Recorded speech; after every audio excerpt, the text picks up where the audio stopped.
Hello mga ka-DIY, welcome ulit sa ating YouTube channel, Handilina Vlog.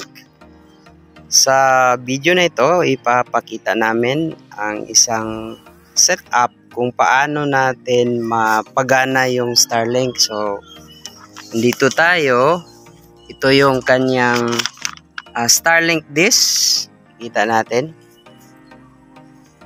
So, i-configure natin kung paano ito mapagana. So, ito yung ating plan. We have the setup plan, Starlink dish, and then meron tayong Ethernet adapter connected to our Starlink router. Ko-connect natin sa Ethernet switch. From Ethernet switch to laptop 1, laptop 2, and laptop 3. So, tunghayan ninyo ang video na ito kung sakaling meron kayong technical difficulties in setting up your Starlink.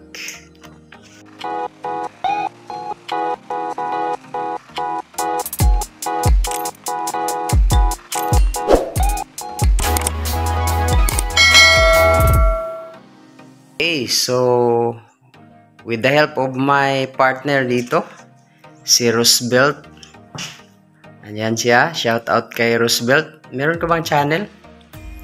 Wala sir. Wala pa. Pero andito siya dahil gusto niyang makatulong din sa pag-set up ng Starlink. Dahil mga first timer tayo dito sa Starlink, try natin i-set up. Ito yung pinaka-box.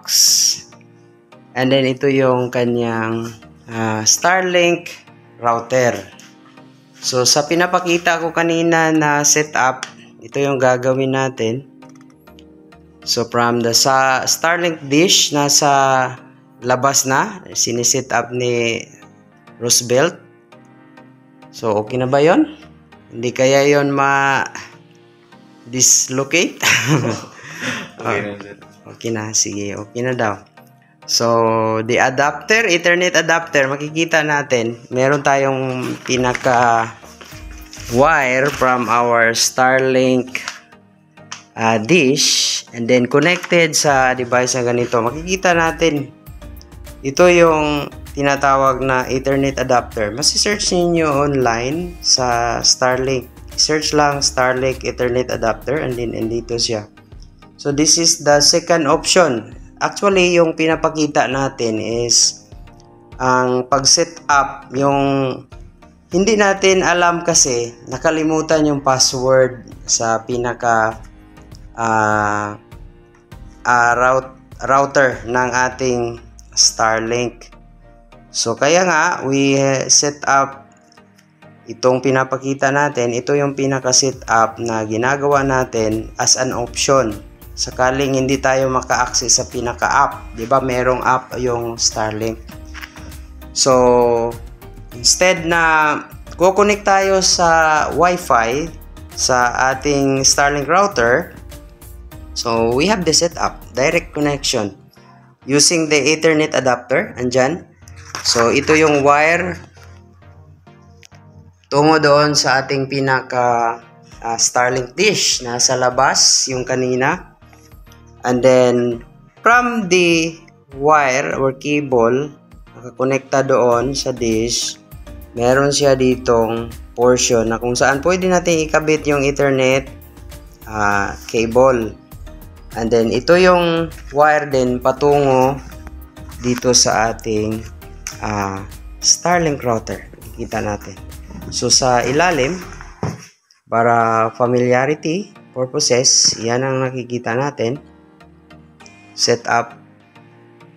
Yan ang pinaka-wire galing doon sa adapter. And then dyan. And then we have the power. Ito yung power natin. Yung wire, diba? Ito yung pinaka-power natin. Siniset up yan ni Roosevelt kanina lang. Kaya nga maganda yung pagka-setup niya. Tingnan nyo yung setup. Okay, diba? Tatlong laptop. And then we have the Ethernet switch dito. So yung nakikita natin sa diagram, ito yung router. And then we have the Ethernet adapter. So gumagamit tayo ng cable, di ba?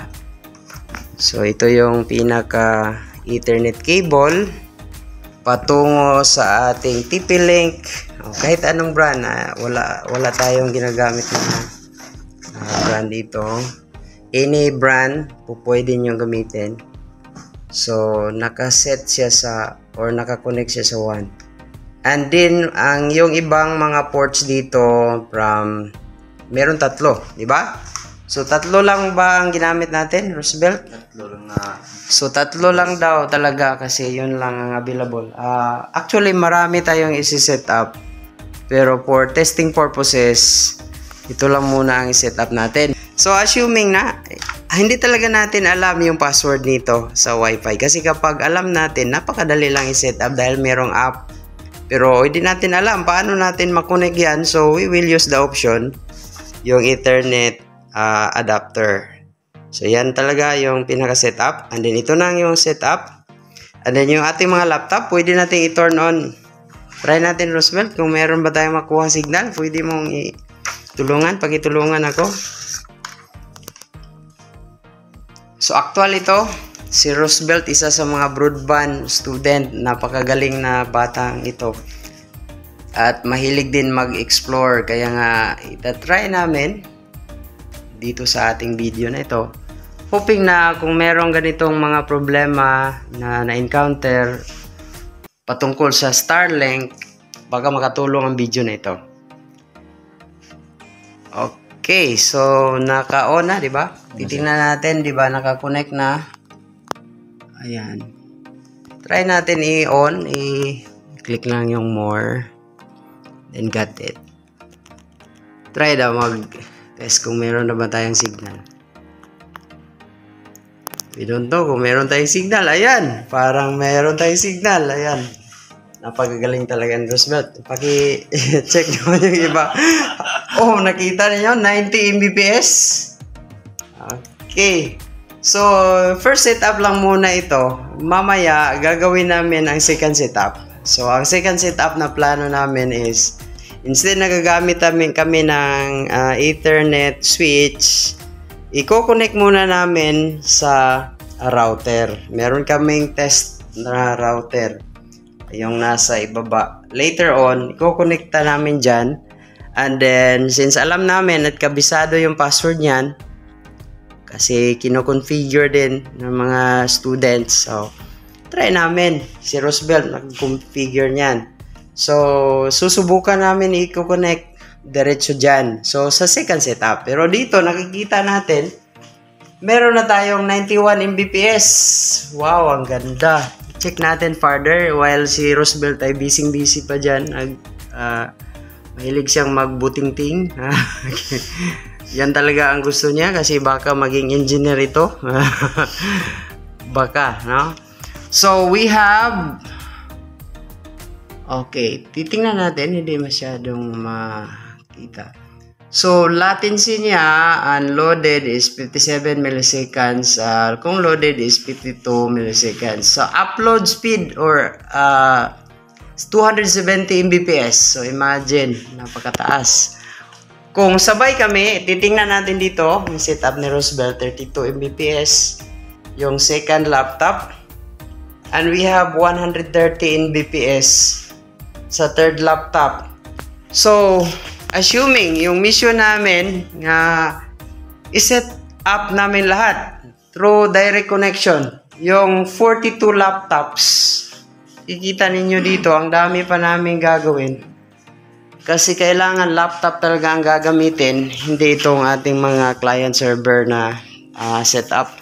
So, meron pa tayong maraming gagawin. I-connect natin lahat yan. So, gagawa namin ng paraan. Sa ngayon, gumagawa kami ng setup na direct connection. So, ito yung pinaka-option namin. Gagamit kami ng, since 42, siguro gagamit kami ng tatlong 16 ports na Ethernet adapter. So, for testing purposes lang muna yan. And then, ito, nakikita natin, nag-speed test ulit si Roosevelt. Nakikita namin na bumababa into 20 Mbps, 33 Mbps. Kanina, 91, di ba? 91, sir. 91 kanina. So, that's the first setup. So nakikita natin sa labas si Roosevelt para makita natin makulimlim yung ating kalangitan, di ba? Nakikita ninyo ang daming nakaharang na clouds sa itaas, no? Shout out kay Ma'am Irene, andon din sa loob kasi busy din siya kasi meron din siyang exam siguro or account na i-set up. Sige. So, andyan, nakikita ninyo, pupuntahan natin ngayon yung ating Starlink dish. Kabisado ni Roosevelt yung mga terms dito. Nakikita ninyo, hindi kami nagsiset up dahil hindi namin pwede i-set up yan. Wala kaming access sa apps. So, dahil hiniram lang natin ito na unit, so kaya pala maliit yung kanyang speed, di ba, Roosevelt? Kasi ano ang posisyon? Nakita mo, ano yung ideya? Bakit ganyan kaya? Nakasite siya doon sa pader. Sa pader, imagine that. Nandun sa pader. So, anong makukuha niya doon? So, hindi kami nag-set up nito. So, nilagay lang namin dito. And then, ganyan na yung itsura. So, pwede siguro natin i-move forward doon, Roosevelt, no? Siguro dyan, sa pinaka-level na part. So, try natin. Ganyan yung kanyang location. Di ba? Dahil, ang araw, asan yung ating araw? Dyan. O, dyan. Nakikita na Roosevelt, dyan yung araw. Okay. So, try natin uli. Ping. Punta kami sa loob ni Roosevelt. Okay, so bumalik kami at sinubukan uli ni Roosevelt na i-ping. Imagine or i-check ang speed. Nag-speed test si Roosevelt. So again, take note. Papakita uli natin yung setup na ginawa. Diba? Ganyan. So nasa labas yung Starlink and then makulimlim talaga yung kalangitan dahil ang daming nakaharang na clouds or ulap. So ngayon, after speed test ni Roosevelt, 20 Mbps yung pinaka third laptop, second laptop, 18 Mbps and 19. Ano kaya pag sinabay natin, Roosevelt? Sabay tayo mag-ping. Sige, try mo. Ikaw doon, dito ako. Sige, ready? Refresh lang ha. Start. Okay, sabay kaming speed test. Lakas ah. Malakas. Bakit malakas yung sa'yo? 77, 75. Yung sa akin, 52. Itong isa, sabay natin. So imagine, as of now, 3 laptop pa lang. What if sabay-sabay nagagamit yung 42 laptops na gagamitin natin? Ano kayang mangyari? So we have 60... Oh, still moving pa. Okay. Yung isa, 58, 52, at 49. Siguro dahil sa ating setup, try kaya natin i-adjust na naman yung ating dish, di ba? Baka. Sige. Mahilig kasi ito si Roosevelt mag-explore. Gusto niyang makuha talaga yung malakas na signal. So take note, hindi basta-basta natin maggalaw yan dahil automatic yan o siguro yung may control sa apps pwede niya i-adjust yan, pero saan kaya maganda ang kuhan? We have the direction. Makikita natin doon yung kalangitan na walang harang, di ba? Nakita ninyo dito sa location namin, walang nakaharang na mga kahoy. So, open space. Take note, isa sa mga titingnan natin is according din sa mga experience ng ibang user ng Starlink, base sa aming na-research, ang clouds isa sa mga factor naka-apekto sa signal strength ng ating internet connection, no? From the dish to our satellite. So, hindi natin nakikita. Makikita ba natin ang mga satellite? Roosevelt, nakikita mo sa itaas? Hindi natin makikita, sobrang layo nun. Sobrang layo. Hindi ko nga nakikita. Pero nakikita namin, sure kami, nakikita namin yung araw.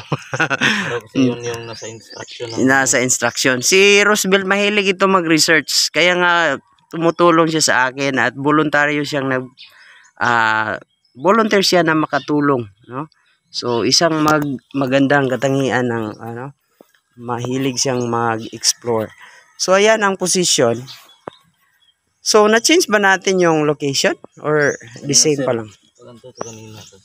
Ganyan.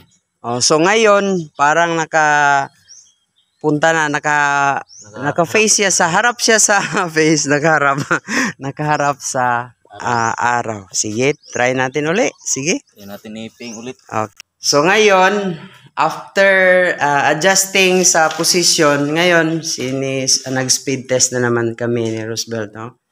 So, ayan. So, tatlo lang. Hindi talaga natin alam yung pinaka-direction. Wala tayong apps dahil base sa research na kaya ma-control mo lang yung app nito kung alam mong password. So, hindi namin alam ang password, so we cannot control the application. But anong napansin mo, Roosevelt? Tumataas ba? Bumababa? Bumaba yung napakababa niya. Pero try na kaya natin sir? Anong gagawin natin? Sabay, sige. Ikaw sa dalawa, ako dito sa isa. Ay, wala pa, hindi pa tapos. Hindi pa tapos. Yung isa, 8.1. Okay, sige, ready ha? Ready, start. Okay, sabay. Paiba-iba ang kanyang speed. Pero nakikita natin, parang humihina ata yung posisyon. So kanina, sa posisyon, nakaharap, gagamit tayo ng kumpas. Meron tayong kumpas, di ba? Sige, gagamit tayo ng kumpas. We have this mini kumpas. Meron mang app sana, pero so, we have this compass. Ngayon, ang gagawin namin, babalik kami doon sa labas. Set up namin sa direction. No? So, ayan yung nakita natin. 3 Mbps na lang. Average. 2.7 na lang yung isa. Pero nasa average na 3 Mbps. So, hindi maayos yung kanyang setup. So, balik tayo doon. So, nakikita natin sa compass, yung ating pinaka-dish ay nakaharap sa south. Tama na si Roosevelt. Siya yung nag-correct kanina kasi nagkamali tayo ng positioning. So, always nasa north yung ating red, di ba? Sa compass. So, we are facing now sa south. So, hindi pa natin na-try yan. Iping na uli natin. Okay. So, after facing the Starlink dish south position, no? Facing south, ito yung kanyang speed test ngayon. Pero take note yung inclination niya, yung sa kanyang pinaka dish is hindi namin kontrolado kasi kusa lang siyang gumagalaw. We don't know kung sinong nag-control niyan kasi hinihiram lang talaga natin. So, 16 Mbps, 18 Mbps, 18 Mbps. Sige, try natin sabay itong dalawa. Sige, ikaw dyan, dito ako. Ready, start. Okay, sabay kaming nag-ping and also this one. Tumataas. Fluctuating. So, we have 26 Mbps, 28 Mbps, and 16 Mbps. So, siguro, ano sa tingin mo? Ibalik natin sa original yung mataas. Sige, balik namin. So, doon sa south, ibalik natin sa position. Ini-adjust ni Roosevelt patungo sa, anong position ngayon? North ba? Sige, pinaka-north. Parang hindi yan talaga ang exact north. Tingnan natin yung compass. Northeast. Okay. Northeast. Magaling si Roosevelt sa location. Saan mo yan nakuha? Sa graphing. Sa graphing. Graphing daw. Okay, northeast. Tingnan ninyo. So, try natin i-analyze. Tingnan ninyo yung pinaka-setup ng dish. Diba? Nakaharap doon sa pader ng building. paano kaya niya makuha yung signal pag ganyan ang case? So, yan ang ating titingnan. Balik tayo doon. Okay, so after adjusting the position of the disc to, ano yun, northeast? Northeast. Try namin i-ping uli or i-speed test uli. Itong isa, hindi naka-speed test. Okay. So, 9.8, 24, 38. Bakit? Anong nangyari kaya, no? Bakit mataas yung kanyang speed pagka doon siya humaharap sa northeast? Baka eksaktong north. Yung satellite, sir. Nandun sa ano. Sige. According to Roosevelt, baka yung pinaka-location ng satellite. Pero ako ay doubtful. Paano niya nakuha at nasagap? 100 Mbps. 100 Mbps. Imagine that. 100 Mbps. 56 Mbps. 28. Sige, sabay tayo para hindi ako kontento. Ready, start. Okay, sabay. Sige, okay na. So, sabay. Yung isa, try pa natin. So, sabay sila ngayon. Nag-check ng speed. Yung pinaka-center, tapos na. 31 Mbps. Bumababa. So, hindi talaga fix yung kanyang pag-set. 31 Mbps. Yung dalawa. Parang nagkaintindihan yung dalawa. Okay. Yung isa, 53 Mbps. Dahil huli siyang na-check, di ba? Sige, last test natin. Sige, sabay tayo. Ready? Wala pa. Hindi pa tapos. Yung isa. Nag-check pa. So, itong isa, sabay sila.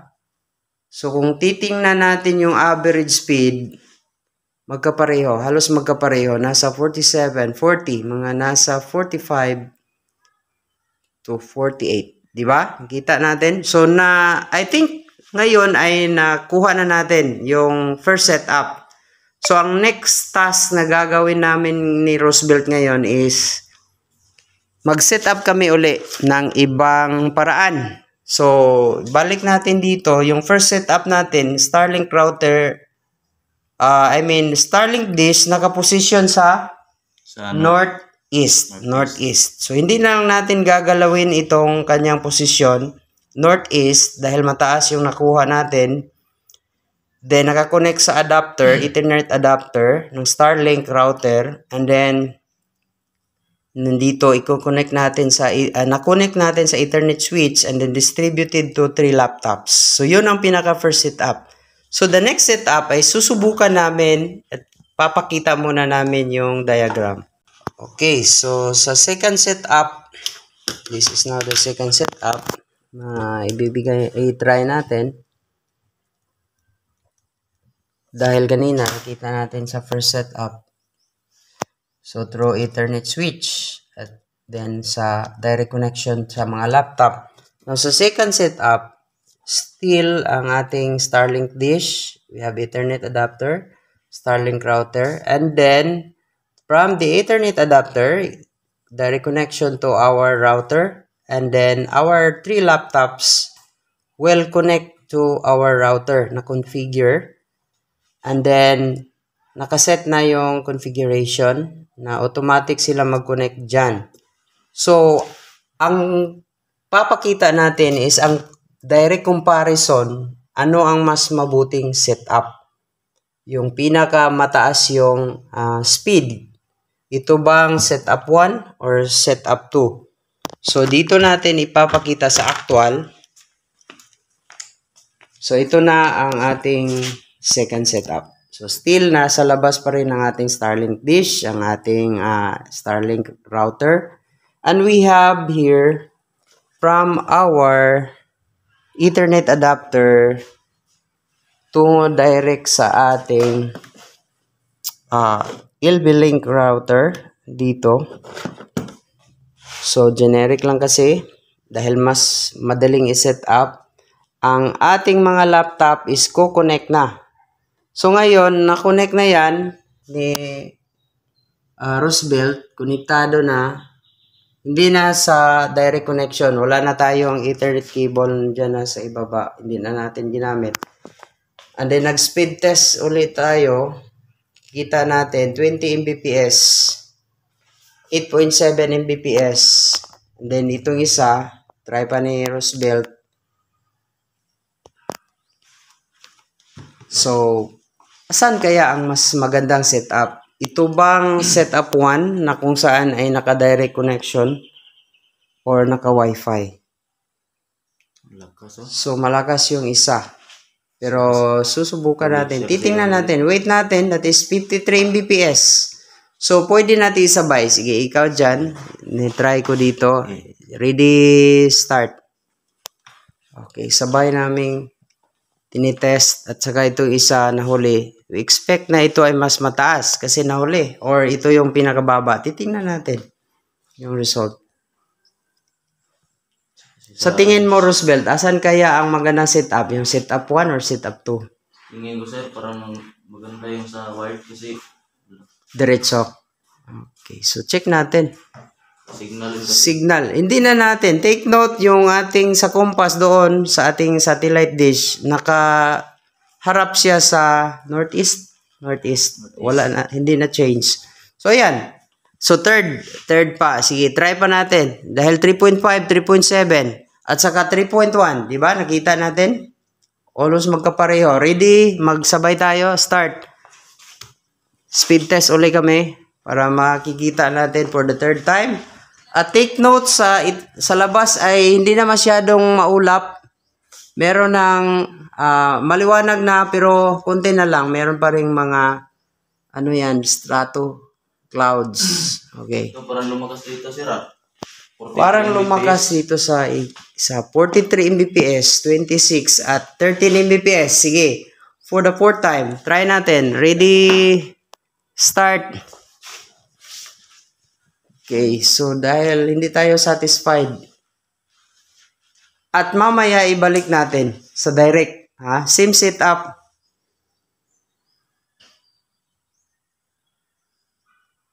So ayan, nakita natin, hindi siya consistent. So yung isa is 2.3, 3. that is 3.2 I guess. Nasa average na 3, that is 3, 2.3 and 3.5. So yung kalangitan is the same. So ngayon, i-swap namin uli. Balik namin sa first setup. Kayo nang huhusga later kung ano ang mas mabuting setup. So kung nakita ninyo, ito, ginagawa namin para i-compare. Dahil bihira lang kasi yung mga mag-setup na ganito.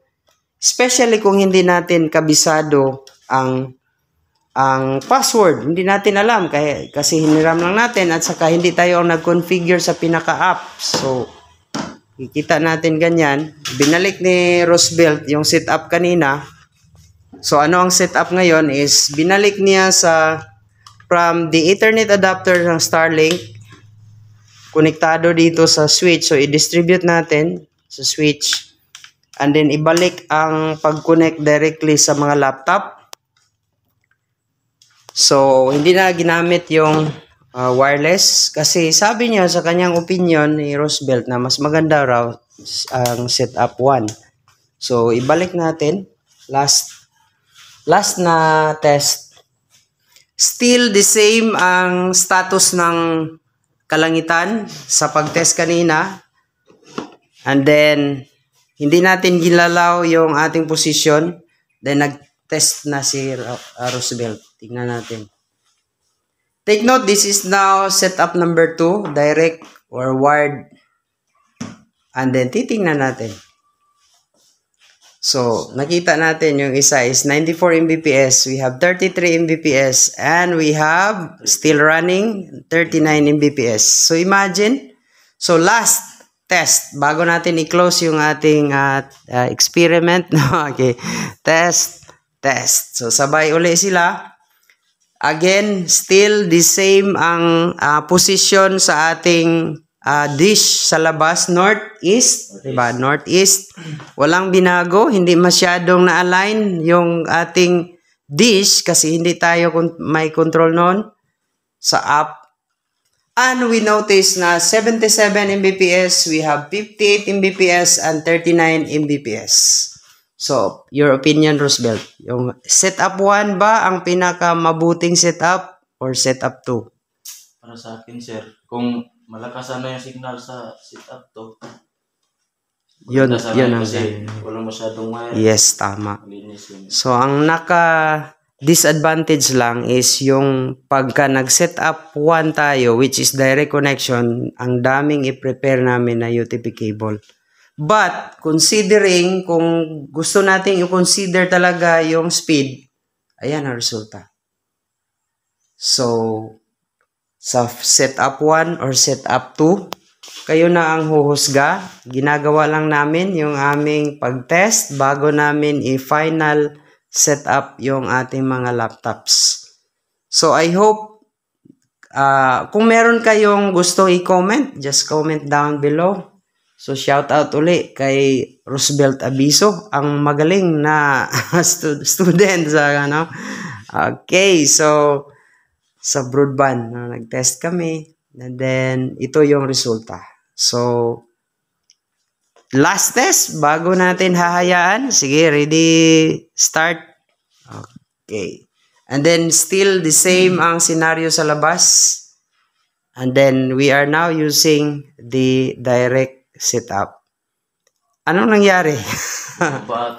Bumababa. No? So, hindi talaga siya consistent, but still, kung i-consider talaga natin, kahit bumababa pa siya, hindi masyado kumpara sa setup 2, which is napaka-baba talaga pagka naka-Wi-Fi.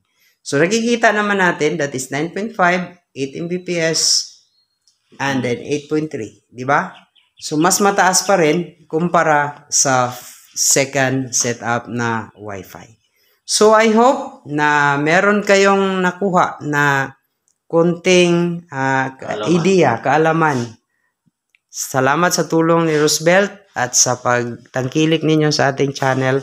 Hanggang sa susunod, sana meron kayong ma-suggest din. Kung gusto niyo, just click on the comment below. Thank you. Gustuhan mo ba ang video ito? I-click ang subscribe button, i-like and share din sa iba. At i-click ang notification bell para laging updated sa mga videos dito lang sa ating YouTube channel, Handelina Vlog. Maraming salamat sa panunood. Hanggang sa muli!